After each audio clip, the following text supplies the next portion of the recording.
আসসালামু আলাইকুম। গণ অভ্যুত্থানে বেসরকারি বিশ্ববিদ্যালয়ে শিক্ষক শিক্ষার্থীদের ভূমিকা এবং আন্দোলন পরবর্তী বর্তমান যে রাজনৈতিক পরিস্থিতি, এখানে কম বেশি যারা আলোচনা করেছেন তাদের আলোচনায় বিষয়গুলি ফুটে উঠেছে। বক্তব্যের শুরুতেই আমি জুলাই আগস্টের গণ অভ্যুত্থানে শহীদ, আহত এবং যারা এখনো চিকিৎসাধীন আছেন তাদের প্রত্যেকের অবদানকে অত্যন্ত শ্রদ্ধার সঙ্গে স্মরণ করছি। সম্মানিত উপস্থিতিবৃন্দ, আমি ব্যক্তিগতভাবে দৃঢ়ভাবে একটি কথা বিশ্বাস করি। 1971 সালে বাংলাদেশের স্বাধীনতা অর্জনের যুদ্ধে শহীদ মুক্তিযোদ্ধারা যেভাবে জনগণের হৃদয়ে স্মরণীয়, বরণীয় হয়ে রয়েছেন এবং থাকবেন, ঠিক একইভাবে 2024 সালে দেশ এবং জনগণের স্বাধীনতা রক্ষার যুদ্ধে শহীদরাও আজীবন জনগণের হৃদয় স্মরণীয়, বরণীয় হয়ে থাকবেন। বেসরকারি বিশ্ববিদ্যালয়ের শিক্ষক শিক্ষার্থী ভাই ও বোনেরা, কোটা সংস্কার এবং ফ্যাসিবাদী পতনের দাবিতে গত বছর গণ অভ্যুত্থানের ঠিক এই সময়টি ছিল অত্যন্ত উত্তাম। আপনাদের অনেকের বক্তব্যে আপনাদের ব্যক্তিগত অভিজ্ঞতার বেশ কিছু বিষয় আপনাদের বক্তব্যে ফুটে উঠেছে আজকের এই দিনটি। সেদিন এই সময় শহীদের রক্তে রঞ্জিত হয়ে উঠেছিল ক্যাম্পাস, রক্তে রঞ্জিত হয়ে উঠেছিল রাজপথ। সেই সময়টিতে আমার একটি উপলব্ধির কথা গণ অভ্যুত্থানের বর্ষপূর্তির এই অনুষ্ঠানে আজ আমি আপনাদের সাথে, আপনাদের সামনে শেয়ার করতে চাই। রংপুরে শহীদ আবু সাইদ, চট্টগ্রামে ওয়াসিম আকরাম সহ দেশের বিভিন্ন স্থানে একই দিনে কমপক্ষে 6 জন শহীদ হওয়ার মাধ্যমে 16 জুলাই থেকে মাফিয়া সরকারের পতন ঘণ্টা বেজে উঠেছিল। কোটা সংস্কারের দাবিতে আন্দোলন শুরু হলেও 16 জুলাইয়ের পর থেকে মূলত কিন্তু আন্দোলন আর কোটা সংস্কারের দাবিতে সীমাবদ্ধ ছিল না। আজ ঘর ভরা যে মানুষগুলো আজ এখানে উপস্থিত আছেন, কম বেশি সকলেই আপনারা সেই দিনকার সেই সাক্ষীতে রয়েছেন। সারা দেশে স্ফুলিঙ্গের মতন ছড়িয়ে পড়া আন্দোলন দমন করতে তৎকালীন মাফিয়া সরকার বেপরা হত্যা আর নির্মম দমন পীড়ন চালাতে শুরু করেছিল। সেই মাফিয়া সরকারের গুলি বন্দুকের ভয়কে উপেক্ষা করে বিশেষ করে 18 জুলাই থেকে দল মত নির্বিশেষে বেসরকারি বিশ্ববিদ্যালয়ের শিক্ষক শিক্ষার্থীরা যেভাবে রাজপথে সাহসের সঙ্গে নেমে এসেছিলেন, যেভাবে রাজপথে বুকের তাজা রক্ত ঢেলে দিয়েছিলেন, একজন রাজনৈতিক কর্মী হিসেবে সেদিন থেকে আমার চূড়ান্ত বিশ্বাস জন্মেছিল যে মাফিয়া সরকারের পতন এখন শুধুমাত্রই সময়ের ব্যাপার। এবং সেই উপলব্ধি এবং বিশ্বাস থেকেই ছাত্র জনতার রক্তক্ষয়ী আন্দোলনকে ফ্যাসিস্ট পতনের এক দফা আন্দোলনে পরিণত করে ফ্যাসিস্টের পতন নিশ্চিত করতে বিএনপি সহ দেশের সকল গণতান্ত্রিক দলগুলোর পরিকল্পনা এবং কৌশল অবলম্বন করেছিল দলগুলো। তবে কোটা সংস্কারের পথ ধরে ফ্যাসিস্ট পতনের আন্দোলন যাতে দেশে বা বিদেশে কোনোভাবেই যাতে কোনো একটি পার্টিকুলার বা কোনো একক রাজনৈতিক দলের আন্দোলন হিসেবে পরিচিত না পায়, এটিও নিশ্চিত রাখা ছিল রাজনৈতিক কৌশলের একটি অংশ। প্রিয় শিক্ষার্থী ভাই ও বোনেরা, কোটা সংস্কারের দাবিতে প্রথম দফার আন্দোলন শুরু হয়েছিল 2018 সালে এবং দ্বিতীয়বার 2024 সালে। ছাত্র তরুণদের নেতৃত্বে গড়ে ওঠা দ্বিতীয় কোটা সংস্কারের আন্দোলনের প্রতি বিএনপি সম্পূর্ণ সহযোগিতা এবং সমর্থন অব্যাহত রেখেছিল, কারণ কোটা সংস্কারের বিষয়টি বিএনপির কর্ম পরিকল্পনায় অনেক আগে থেকেই ছিল অন্তর্ভুক্ত। আপনাদের হয়তো কারো স্মরণ আছে, যাদের স্মরণ আছে তাদের স্মরণ আছে। তারপরে আমি বলতে চাই 2014 সালে 15 জুলাই লন্ডনে বিএনপি আয়োজিত এক আলোচনা সভায় আমি সেদিন দেশবাসীর উদ্দেশ্যে কিছু বিষয় বিএনপির ভবিষ্যৎ পরিকল্পনা তুলে ধরেছিলাম।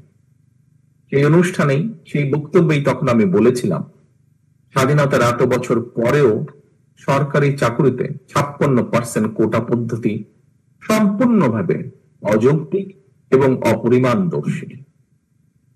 সুতরাং আমরা মনে করি, বিএনপি মনে করে, জনগণের রায় বিএনপি রাষ্ট্র পরিচালনার সুযোগ পেলে চাকরিতে কোটা পদ্ধতিটি 56% থেকে কমিয়ে পরিবর্তন করে 5% নামিয়ে আনবে বা আনার পরিকল্পনা রয়েছে।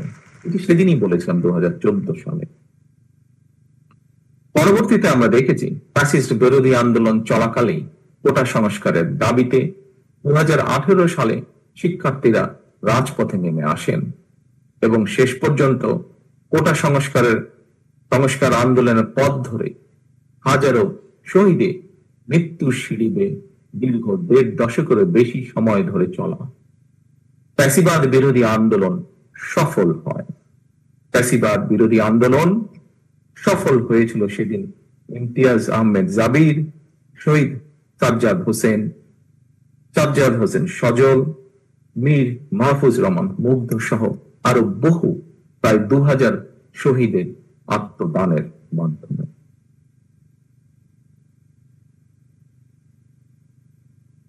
সুতরাং গণ অভ্যুত্থানে বীর শহীদরা জাতির গৌরব, তারা গণতান্ত্রিকামী মুক্তিকামী মানুষের প্রেরণা। আবারও তাদের প্রতি আমাদের গভীর শ্রদ্ধা এবং জানাই গভীর কৃতজ্ঞতা। প্রিয় ভাই বোনেরা,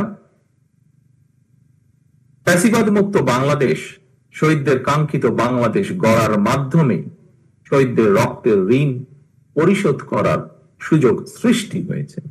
একটি ইনসাফ এবং ন্যায়ভিত্তিক এবং তাবেদার মুক্ত গণতান্ত্রিক মানবিক বাংলাদেশ গড়ার মাধ্যমে আজ আমরা শহীদদের প্রতি সত্যিকার ভাবে সম্মান এবং শ্রদ্ধা জানাতে পারি, যা কিনা একজন শহীদের বাবার বক্তব্যের মাধ্যমে ফুটে উঠেছে পরিষ্কারভাবে আমাদের সকলের সামনে। হাজারো শহীদদের কাঙ্ক্ষিত রাষ্ট্র গড়ে তোলার পূর্ব শর্তই হচ্ছে জনগণের বাংলাদেশে জনগণের সরাসরি ভোটে জনগণের প্রতি দায়বদ্ধ এবং জবাবদিহিমূলক একটি গণতান্ত্রিক সরকার প্রতিষ্ঠা। জনগণের সরকার প্রতিষ্ঠা করতে হলে দেশে এমন একটি গণতান্ত্রিক নিরাপদ নির্বাচনী ব্যবস্থা থাকা জরুরি, যেখানে প্রতিটি ভোটার নির্ভয়ে নিশ্চিন্তে নিজেদের পছন্দের প্রার্থীকে নির্বাচিত করে জনগণের সরকার প্রতিষ্ঠা করতে পারে। বাংলাদেশে ফ্যাসিবাদের কাঠামো সম্পূর্ণরূপে ভেঙে দিতে হলে নির্বাচনের মাধ্যমে জনগণের রাজনৈতিক অধিকার প্রতিষ্ঠা, প্রয়োগ এবং চর্চার কোনই বিকল্প নেই। এই কথাটিও একজন শহীদের গার্জেনের মুখ থেকে আজ আমরা শুনেছি। হয়তো তারা তাদের ভাষায় বলেছেন, রাজনৈতিক ভাষায় বলেননি, কিন্তু তাদের ভাষার মাধ্যমেও এটি আমরা আজকে শুনেছি। প্রিয় উপস্থিতিবৃন্দ, রাষ্ট্রীয় ক্ষমতা, রাষ্ট্রের অপব্যবহার কিংবা প্রশাসনিক কৌশলের পরিবর্তে কারো রাজনৈতিক অভিলাষ পূরণের প্রধান মাধ্যম হওয়া দরকার জনগণের রায়, জনগণের আস্থা এবং বিশ্বাস। আমি আমার বিভিন্ন বক্তব্যে বারবার একটি কথা বলি, এবং সেটি হলো, দেশে জনগণের রাজনৈতিক ক্ষমতায়ন নিশ্চিত করা না গেলে আমাদের কোনো আয়োজনই শেষ পর্যন্ত কিন্তু কোনো কাজে আসবে না, টেকসই হবে না। প্রিয় উপস্থিতিবৃন্দ, সাম্প্রতিক সময়ে দেশে সংঘটিত কিছু নৃশংস এবং অনাহত ঘটনা জনমনে অন্তর্বর্তীকালীন সরকারের সক্ষমতাকে ক্ষেত্র বিশেষে কিছু প্রশ্নবিদ্ধ করেছে।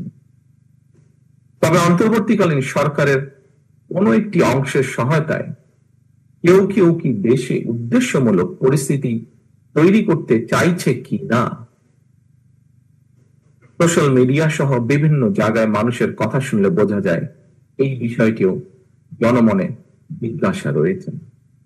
অন্তর্বর্তীকালীন সরকারের পক্ষে ঔদ নির্বাচন অনুষ্ঠান সম্ভব কিনা কোন কোন মহল থেকে এমন ধরনের প্রশ্ন উপস্থাপন বিচ্ছিন্ন বক্তব্য হিসেবে বোধহয় দেখার আজ কোনো সুযোগ নেই।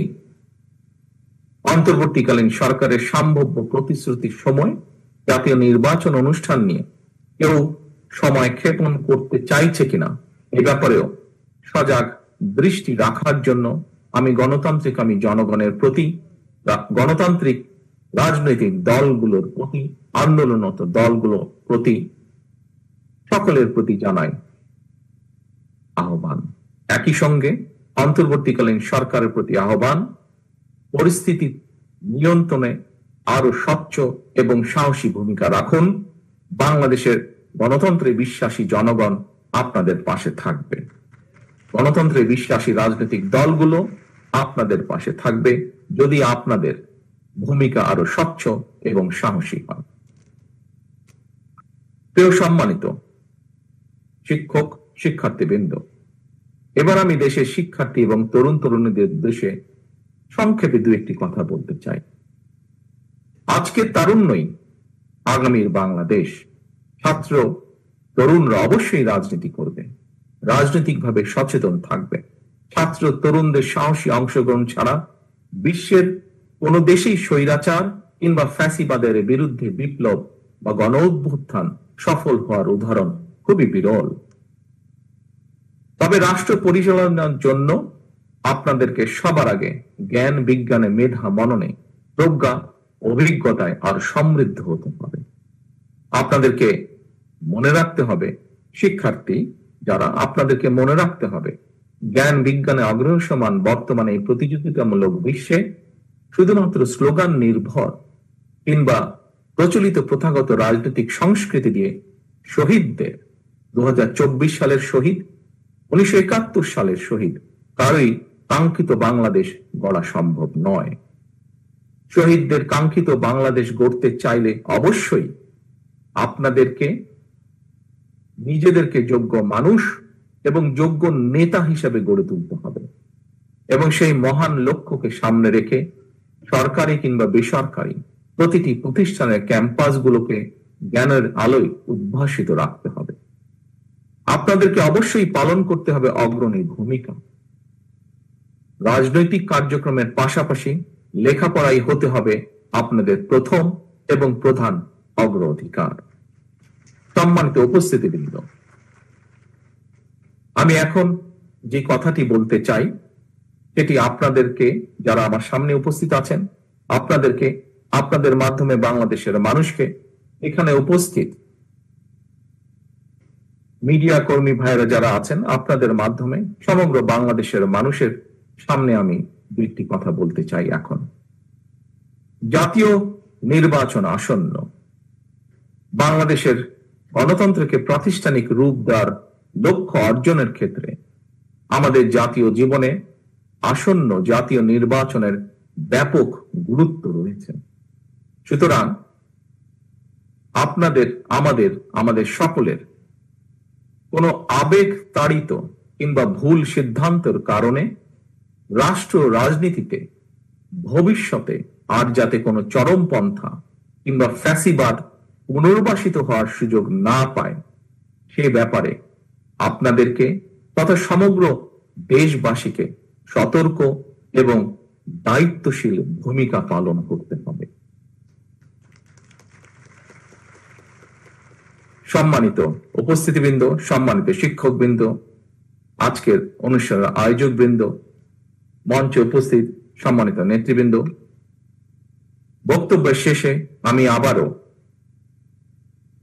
আল্লাহর দরবারে সকল শহীদদের আত্মার মাগফিরাত কামনা করছি, চিকিৎসাধীন এবং আহতদের দ্রুত আরোগ্য কামনা করছি। শহীদদের স্বজনদের প্রতি আবার সম্মান ও কৃতজ্ঞতা জানিয়ে শেষ করছি আমার বক্তব্য। আল্লাহ হাফেজ। বাংলাদেশ জিন্দাবাদ। বাংলাদেশ জাতীয়তাবাদী দল জিন্দাবাদ।